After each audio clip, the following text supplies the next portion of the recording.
Өөрсөн Райнерийн хан сэтгэлэн орохоос өмнө төрийн шүтлэг зан үйлийг дуусгах ёстой. Галзуулогийн тавшин хорог болно гэдэг аимшигтай бөгөөд цэс орсгосон үйл явц бай. Тавшин ширээний махан тэмдрүүлүүд гейшерийн биеэр дүүрэн том шархсаар үе үлдээ. Цасан улаан тэнгэрийн дор түүний махайг өгсдөд өргөв. Рагнерийн цус болон реликтээр Эд Травын цаг хугацааны шугамыг үржигч галзуулогийн эзэн хааныг амьлуулах хажрыг эхлүүлв. Кайрийн аав хүүгийн хайрцаг бэхжүүлэх арга барил арай л хэтэрхий байлаа. Энэ нь орон зай цаг хугацааны бүтцийг урагнах гаргаж тэр нөхлөө орч хүүдээ нөгөө талд нь юу байгааг харуулах хавтаж байв. Энэ бол тайван ярилцахад төхөөрөмжтэй газар байлаа. Dotbroken сүнс Тиог цаг хугацаа орон зайн засар тарсныг мэдрээд түүний хажууд гарч ирэв. Кайл Рагнерийн сэлмээрээ хийж чадах зүйлсийг одоо сэлмийн урсгал гэж нэрлэж чарахгүй болжээ. Dotbroken хийснээр бол овгийн тэргүүн одоо хүн шиг харагдах байсан гин. Кайл Dotbrok болон Тио хоёрын хооронд дотоод дээрэнц дуртай байсангүй. Тэрээр хүүгээ зөвхөн хоёулахнаа ярьцахаар энд дагуулж ирсэн юм. Түүний бүтээсэн орон зайн хэсэг бол хуучин эртний сүнсний байх газар биш. Тэрээр ганц ширүүн харцаар Dotbroken тандэргээдийг хүчээр хааж түүнийг Тиогийн ухамсараас түр салгав. Хүчээр хүүгцнээс болж Dotbrok бага зэрэг хохирол амсав. Тио хүртэл толгой нь бага зэрэг өвдөхийг мэдрв. Тэрээр аавынхаа хүчийг хизээч бүрэн ойлгож байгаагүй юм. Овгийн тэргүүн ирээдүйг яг хэр хол харж чаддсан бол гайхалтай.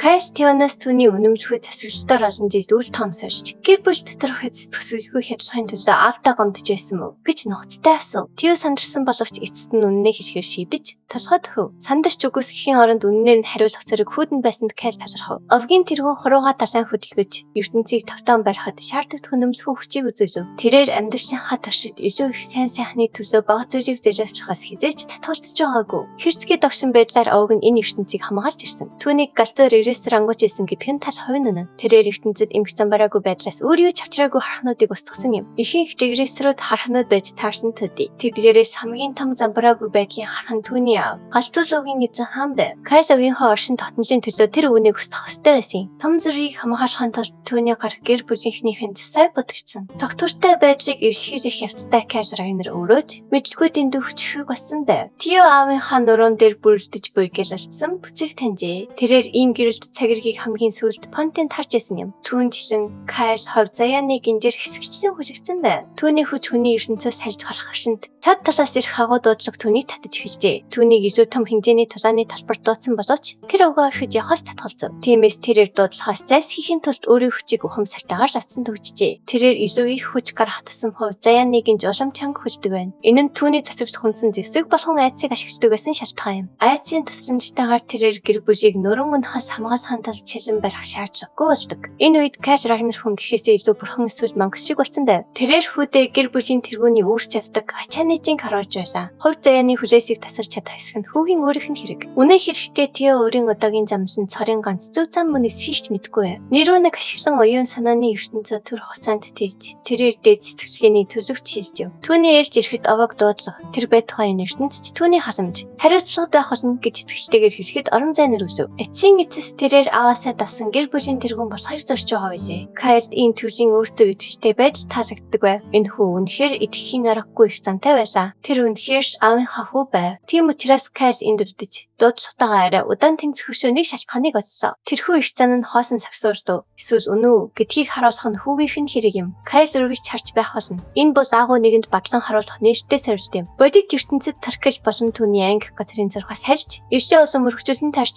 ойр хавьд ганц ч хүн харагдахгүй байгаа нь хачирхалтай байлаа. Юу болоод байгааг арай хажуу ухаарсан тэрээр өөрийгөө зөвхөв. Таркел хоосон агарт ямар нэгэн хэвийн бүс байдлыг мэдэрч жадаа өргөн хатгаж үзв. Тэд ч төрийн шүтлэгтнүүдийн бүтээсэн зэрвлээд хамгаалалтын бүрхүүл дотор дэмий ирж байснаа шодлогч мэдэв. Командир хамгаалалтын бүрхүүлийг устгаж доор нь нуугдчихсэн аимшигт дүр зургийг ил гаргалаа. Махар хийсэн тавшин ширээд дэвчсэн бололтой. Төв барийг бүхэлдэн буцаж цасаар бодсон байв. Рагнерийн шурхаа ажилдаа орж цасан татсан газрын болон тохой бүрийг нэггүй шалгалаа. Цогцсыг хэн болохыг тогтоо хариу харчээ. Тэд лорд гişэр ханарын яман садлан тасарч хатаж орж исэн шарлыг олсон байна. Ийм утгагүй зүйл сонссон Анзя махан тавшин ширээний үлдэгдэл рүү хүчээр дайран оров. Тэрээр замд нь саад болсон хинийч хамаагүй ална гэж сүрдүүж жаалаа. Хар цасны мөр төгчид түүнд ахынхаа араас гашууд хорон зай гаргаж өгөв. Анзя Рагнер тэнэг ахынхаа өвхөлд маш их шаналж байв. Гейзер нас бараад удаагүй байгаа билээ. Хэрвээ энэ газрыг арай их таасан бол ахыгаа аварч чадах байсан болов уу гэж Таркел шаналж байлаа. Азар жүжөөс түүнтэй хамт байж таарав. Энэ газар ч төрийн шитлэгийн зан үеийн мөрөөр дүүрэн байлаа. Удаан залгамжлагчийн цогцос болон дорсгол зүйлийн үлдээдсээс энерги бүх зүйлийг тодорхой харуулна. Анзын огшуудлын шатыг туулж яхад түүний багш шавь хавхлыг огтонч тоосон шинжгүй харагдана. Тэр энэ өдрийг хизээч мартахгүй. Дарангуус өгч үлдсэн шавь зүгээр байгаа эсхийг анхаарахын оронд Эд Тройны дөнгөж сая хийсэн үйлчлийг бишрэн харцв. Энэ үед Кайл тэр 2 цаг хугацаа орон зайн ховын ангас цавыг аш хэдийн орхин оджээ. Тэд хоёулаа агаар танил өмхийн өнөр үнэртхийг мэдрэв. Дэлхийн ертөнцид ямар нэг зүйл өөрчлөгдсөнийг мэдсэн Кайл эцгийнхээ толгойг дахин таслах тухайд авсан шавсан хүртэлхий амжив. Овгийн ахлагч Теог ажилдаа нухтайхан той шаардав. Энэ амьдрал сэрждүүд дандаа төсөлж яснаас иртэрдэг. Үүнд эргэлзэх зүйл үгүй. Галзлууд эзэн хаан дахин амжилжээ. Анхнаасаа энэ дэний Тройны гол зорилго нь өмнөх овгийн ахлагчийг амлуулах явц байсан. Рагнар эхэндээ үнийг баталж чадаагүй ч тавлын ширээний аимшигт үлдэрдэж галзлуу эргэж ирснийг илтгэв. Тэд Тройныг тэрхүү хүчийг чөлөөлөхөөс өмнө Дэний энийг мөсөн дуусгахаар шийджээ. Илүү ширүүн тавталгааны дор Тройн газар нутгийн хаяхан хэсгийг алдаж эргүүлж тольж ирэв. Гэвч бүтэн сарын турш өргөн хүрээтэй 90 сар үлчрэх ажиллагаа явуулсан ч галзлууд эзэн хааныг олоход ямар ч ахиц гэрсэнгүй. 900 дараагийн алхмаа тодорхойлохоор хуурдлаа. Сүүлийн үеийн ялалтууд нь тэднийг хавхрах гэж байна гэж жөлөөсөжжээ. Дарангуйлагч луу хурд тоцорч орж ирэв. Түүний ам урдын эдж бузар бөгөөд дэсгэнсэн хിവэр байлаа. Фронтын шугамнаас дөнгөж ирсэн дарангуйлагч өөхсдөөс эргэж ирсэн хөвшин мартмал амтан тимч том асуудал биш гэж зүтгэв. Түүний давуу ирэх маш энгийн байсан. Нүдэнд харагдж байгаа дайсны хүрээ шаларч. Үр дүн нь өөрөө бүхнийг хилээд өгнө. Хамт байгаа 900-ийн нэг нь түүнийг алсын хараагүй. Тэнийг химэн зэмзв. Галзлуугийн гол чадвар нь сэтгэл зүйн өдөртлөг гэдгийг тэр тайлбарлсан. Тэр хөвшин мангас нэгэнтээ хөдөлж хэвч Рагнар дотроосоо нуран унаж магадгүй юм. Тэрээр дарангуйлагчийг аш хэдийн дайсны хяналтад орсон байж магадгүй гэж битэмжлэн хэлв. Данте өөрийнх нь ажид санаа зовхон оронд тэр сулдараа охиндоо санаа зов химэн түлүү уцаарсав. Харлуу тэдний хэрүүлийг зөксөлөө. Юутэйч одоо давуу тал тэдний тал байна. Нийслэлийг нь эзлэн авчих бол Тройн үндсэндээ дуусна. Харлуугийн хэлсэн үнээс зурч Данте Тройны нийслэлийг боднорх ногоон гэрлийг үрт насаж өгөхийг бүгдээс шаардав. Эцсийн товчлогоноос 3 өдрийн өмнө цагаан хоёртлууд морц зэргүүд бэлтгэж хангаж байлаа. Хүн бүр энэ дайныг хурдан дуусаасаа гэж хүсэж байв. Сэрфрид арныг ялалтын баярын арга хэмжээнд тэр хачин даашин зан өсөхийг шаардаж дааж байгаа. Арны ээжийн хийсэн даашин зар тоглоом тохоо хийх нь тийм ч сайн санаа байсангүй. Ярьж байгаа талд байгаа нь сайханч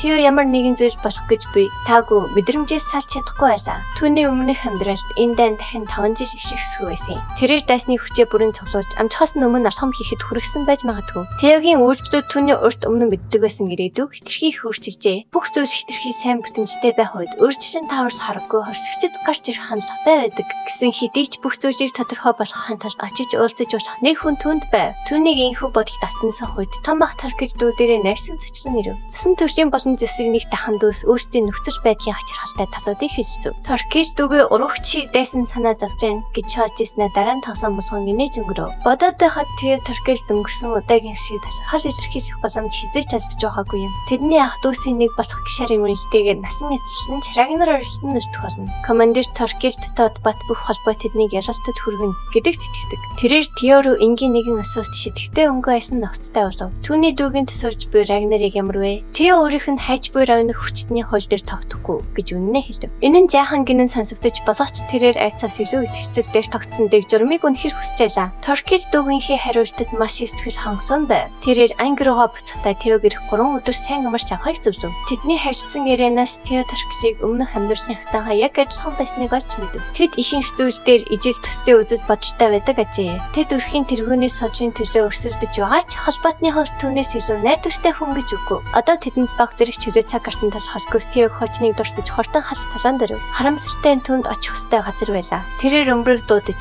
ирээдүйг шалгахаар хамтрагч явах хөлбөсөн годов. Ганцаараа тусгаарч орсон командир Торкил дүүгийнхээ хариултыг тунгаан батна. Тэрээр сайн утгаараач тэр эсрэгэн тошбохыг хүсэхгүй тийм дүүтэй гэдгээрээ бахаажээ. Түүнийг амарч байх үед давшин ширүүн голыг гацхайг ордож буй нэгэн үж таны хөвшин ир харагдав. Хөвшин ир тэнцвэр алдаж урсах хөсөнд бараж дурсаж шалаа. Азар Торкил тэнд байж таарн түүнийг аварчээ. Командир гүрийг тойрсон аюулгүй боловч урд замыг санал болгосон ч хөвшин ир голыг аль болох хурдан гацхаар маш их ярьж байгаа болтой даа. Нөгөө ирээдээр хүлээж буй өвчтэй ач хүүдээ өгөх хэдэн эмийн ургамжийг тэрээр цөнхөндөө нандинг хийжээ. Нинжин спичлэрээ ашигтай Торкил хөвшин нэрт өөрийн нуруунд дээрээ сохыг санаж болгох. Хөвшин нэр болон заригт командир хоёр энгийн зүйл хуучсаар дагшин голыг туулан олох. Өөрийн гэр бүлийн тухай төхөө хуваалцсны дараа өвөн командираас түүний гэр бүлийн талаар асуулаа. Үнэн дээр Торкил эцэгтэйгээ хизээч ойр дотн байж үзээгүй. Кайл Рагнар тэдний авгийг гэр бүл болон тоглох газар биш гэдгийг маш тодорхой ялгуулсан юм. Өвгөний асуулт түүнийг бүхэлдэн гүнийг татуулав. Голын нөгөө эрэг арай гэж харагдах үед хөвшин ир Торкилийг усны цаанаа байх гэртээ орой холон дөрөв. Ээждэг командир урьдчилгаас найрсагт толцсон боловч өвөнд өөр төлөвлөгөө байлаа. Өвөө түүний дулаахан бөгөөд найдвартай нурууг илүү чанга тэрхэд уур амьсгал өөрчлөгдөв. Торкеш цол талаа хизээч харуулж болохгүй хамгийн сүүлийн хүнд өөрийн эмзэг байдлаа илэрхийлжлаа. Өвөн түүний багийг төгсөн шиж түүний мэдэрч байсан мэдрэмжийг үгээр илэрхийлв. Түүнийг өвөөгийн заш мишин татах үед галзуулууд эзэн хан Торкешийг харанхуй талд орохыг албан ёсоор өрөв. Ахыгийн өвөдөө баригдчих хооронд тэр ангарын хойд хэсэг даршигч төрийн тэнгисийн хийхийн ойн ойролцоо нисчээв. Түүний очих газар бол хамгаалалтын бүрхүүжээр ногдсон хий үзэгдэл цайзаалаа. Хамгаалалтын бүрхүүжийн хүч хамгийн сологш нь дундад цайцсан өөрийгөө хичдэг. Энэхүү нууцлаг хоргодох газар бол 2 үеийн өмнөх өвгийн тэргүү басан. Агуу эмэг ихэж дээр агнарын амралтын газар юм. Умбра Тио 2 яг цартаа тухайн бүсэд хүрч ирэв. Хий үзэгдэл цайз гэдэг нэрийнээс тооцоол бүхэл бүтэн газар нутгийн гайхамар сайн нарчилгаатай байлаа. Хаалгаар орохдоо тэрээр тэрхүү нууцлаг эмэгтэйтэй ярьцгахдаа үнэхээр сэтгэл нь хөдөлж байв. Хитэн нэр дэвшүүлэх хэвслэлийн үеэр түн сайн санаа, сонирхлоо харуулсан бижээ. Тэр түүний амь насны занж хийшгүй шавтай. Тим зүйл болсон ч Тио аль хэдийн гарах гарцыг бэлдсэн байгаа. Тэрээр хий үзэгдэл цайзад нэвтэрч түүний танхимуудаар хэрэн гисв. Яванда танхимууд түнд нэгэн эмэгтэй өөрийгөө маш шаргал сургуулж буй үзэгдлийг харуулж эхлэв. Энэхүү үзэгдэл нь бид боссэн бөгөөд энэ нь хуурмаг гэж шидтэй холбоотой байх магадлалтай. Шилдэ эдгээр дүр зэргийг түнд биечлэн харуулахыг зарсан. Гэж та мөгсөхөд буруудаггүй болов. Эцэст нь бэлтгэх сургуулийн үзэгдлүүд дайны талбарын дүр зэрэг рүү шилжив. Тио өөрийгөө ширүүн тулааны талбарын голд байгааг олж мэдэв. Түүний авар маш хүчтэй байсан тул тэр эрдэл хуурмаг үзэгдэл байсан ч түүний бие өөрийн ирэхгүй чангарав. Их макрер түнд өнгөрсөн амьдралынхаа үзэгдлүүдийг харуулв. Тионыг мэдхэд хилдэр агнарын үнэн цэцэргүүд хүндэтгэн жасан түүний содлын өрөөнд хүч тавьсан байлаа. Энэ бол өнгөрсөн үеийн бас нэгэн үзэгдэл байв. Энэ нь хилдэ өөрийн гэр орондоо засандалаа дунд амир өвчсөн түүний амьдралын нэгэн хөлбөр байлаа. Тим хүчирхэг нэг тим амир өхөж байгааг харах нь зүүд мэд санагдана. Үзэгдэл эргэн эргэлдэж түүний бэлтгэл сургуулийн хэсвэрөө шилжив. Энэ бүх давхарсан үзэгдлүүдийг хараад тэдний анх уулзахдаа ярьсан зүйлийг ойлгов. Хилдэ ердөө ганц хараад түүнийг регрессор гэдгийг шууд таньсан байжээ. Тэрээр өөрийгөө түүн шиг регрессор гэдгээ нуугаагүй ч түүнд өгсөн амьдралын тоо дууссан байв. Регрессор өгөхгээ цаг хугацааны тодорхой нэгэн зэрэг бүтдэг. Энэхүү хуурмаг үзэгдлүүд хэрдэгийн ахиц дэвшлийг дахин тодтон харуулж байлаа. Нэгэн амьдралдаа тэрээр дайснуудынхаа толгойг авч цайзынхаа эргэн тойронд гатс дээр зон ирэх мэдлийг авч үйжээ. Тэр үед хилдэд дижчихгүй байв. Харамсалтай нь тэрээр амьдралынхаа царийн ганц цалинхлыг хайртай залуугийнхаа гартаа носсон. Түүний хийсэн нүгжийн төлөө өөрийнх нь залуу суудлынхаа нартаас зүрхийг нь нэвт сожигчээ. Тэрээр түүний харж чадхааргүй тийм мангас болсон байв. Хилдэ харамс хэсүүл өвдөхийг бас харин өөр хишиг мэдэрч байлаа. Тэрээр ийм сул тал гаргасандаа өөртөө маш их уурсаж байв. Тэрээр амьсгал хураахаасаа өмнө хайртай залуугаа өнөөс ч илүү аимшигтайгаар бод нэрийг нь гिच тангаргалжээ. Хэрэг тэр түүнийг дахин харахыг хүсэхгүй байгаа бол тэгээд гээд ашгүй. Үүний дараа Тиогийн үзэх ёстой түүний асуухын онцлог хэсгүүд бүхий бүтэн кино шиг зүйлж үргэлжлэв. Тэрээр таалагдчихгүй олон удаа өгсөн ч ирээж бүр түүний асуухын тоо өссөр байлаа. Нэг мэдэхэд хөвж бас үрж хоорондоо зүгээр хождон өсчээ. Хилдэ таалагдчихгүй олон удаа бүтсэн ч ижихэн имэйдтэй төсвөлөөс хизээч мартаж чадаагүй Тио хорлоо. Түүнийг юуг олзорхот хүргэснийг тодорхойлоход ч бэрхвэ. Тактиктэй хандрын энэ харигс эргүүлдэг ухаан санааг нь баслсан юм болов. Хэрв тийм бол Тио өмнөх хүмүүсийнхээ адил замаар орох тавилантай байсан гэж үү? Түүний төвшөртэй бодлыг таслан жинхэнэ хилдэ эцэст нь биеэр үзэгдэв. Бодит байдал уусан алга болж Тио өөрийгөө таны суудлын өрөөнд байгаад мэдэв. Тэрээр хүүг өөрийнх нь бяцхан хормог шидийн үзүүлбэрийг таашаасан эсхийг мэдхийг хүсв. Бүдүүрийг загнаж зүрхлээгүй тул Тио бүхийж хатагтай хилдэд албансаар мэдчихлээ. Тэдний хамгийн сүүлд ярьсан тэртээ нэр дэвшүүлэх хэслийн үеэр байсан юм. Тэр бол хизээч санар сэрэмжээ алдаж болохгүй.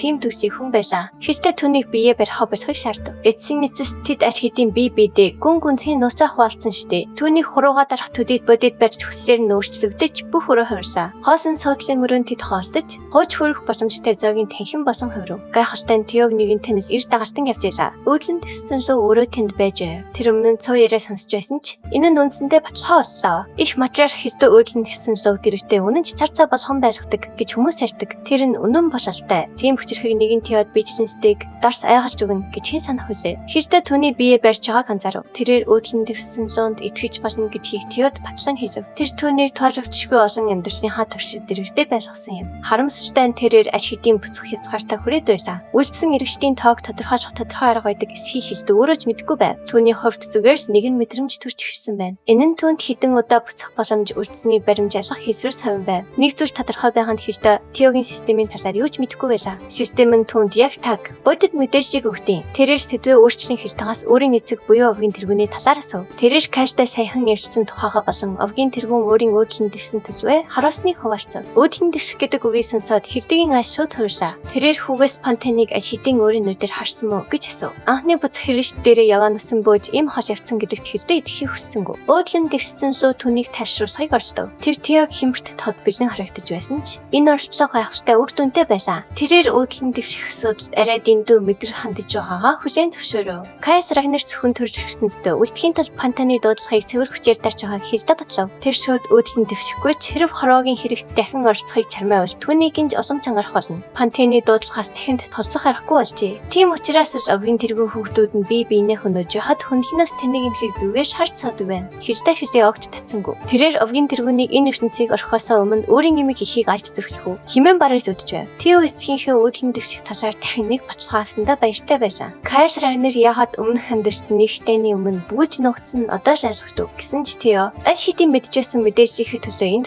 ирээгүй илээ. Түүнд зууш хангалттай байлаа. Тэрээр үндсэн хоол руугаа орохыг хүсв. Хиждээр ирээсрүүд яаж ажилтгийг мэддэг байсан тул огт гайхсангүй. Тео Блэкснүүд байх хугацаанд хиждэгийн далайх зарим мэдээллийг олж хасан байжээ. Хангалттай ашиг тус эсвэл үнэнч байдлаа үзүүлсэн хүмүүст өгдөг ирээдүйн зөвнөлт цадар болох пергаментийнхаа ачаар хиждэ бурхан шиг шүтэрдэг байв. Энэ бол хуйлмал цаасан дээрх тэнгэрлэг арсын хараа байлаа. Тэрээр өмнө нь тоологдчихгүй олон удаа бүтсэн тул пергаментууд нь үнэн дахин аргагүй юм. Тэрээр хязгааргүй олон иргэдийн туршид мэдээлэл зөвлөсөн байж таарна. Газзолооны эзэн ханы тэхэн амьлалт аваг аймгийн цамд хийж байгаа тул Теод хиждгийн пергаментуудын нэг нь маш их хэрэгтэй байв. Өөрийн амьдралыг зөрчилсөн шатааснаар пергаментууд нь төрдөг гэдгийг хиждэн мэдэгдэв. Өнөөдөр тэрээр ирээдүйн шидийн эзэн хатан Кассандрагийн талаарх тэмдэглэлийг онцгой өнсөхөж харав. Ийм үн цэнтэй мэдээлэл зүгээр ирэхгүй гэдг нь тодорхой. Хиждэ ижил регрессер хүний хувьд түнд шудраг үн санал болохтой байштай байх болно. Ирээдүйн зөвнөлт мэдлэгийг олж авахын тулд Тео ердөө түүний шавалж өөрийн иргэжтийн бүх нарийн ширийн зүйлийг сайн дураараа хэлэх ёстой байв. Тео түүний яриаг дуусгаж хүү шууд татгалзлаа. Хиждэ эрт дөрвөлзөн харагдав. Тэрээр энэ олон жилийн хугацаанд татгалзсан хариу сонсож дасаагүй байжээ. Тео түүний ус төрийн жижиг тоглоомд татгалзах ямар ч хүсэлгүй байгаагаа тайлбарлав. Тэрээр овхийн тэргүүний суудлаасаа буугаад хэдэн 10 жил болсон ч Кайжийн ярийн цаад болох нэг арга байсаар байв. Тэр нь дараагийн овгийн тэргүүний ард тал янгол хүч болох явдаж байлаа. Энэ нэмэгтэй Теод ижил регрессерийн хуваар нөхөрлөлд тогтоохын тулд